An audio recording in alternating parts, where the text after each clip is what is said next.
eat and drink. Oh my Jesus.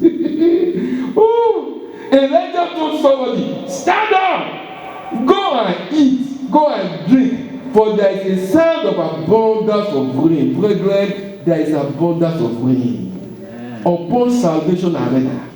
In the name of Jesus.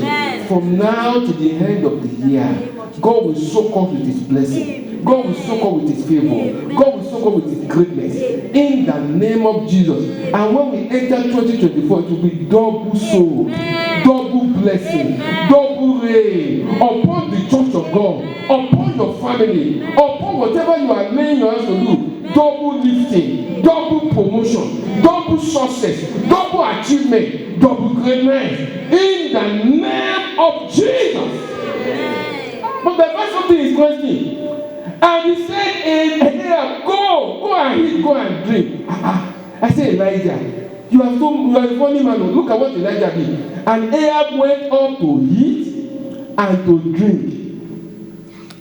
And look at what Elijah did. Elijah went up to top of Carmel, and he cast himself down on the hearth and put his face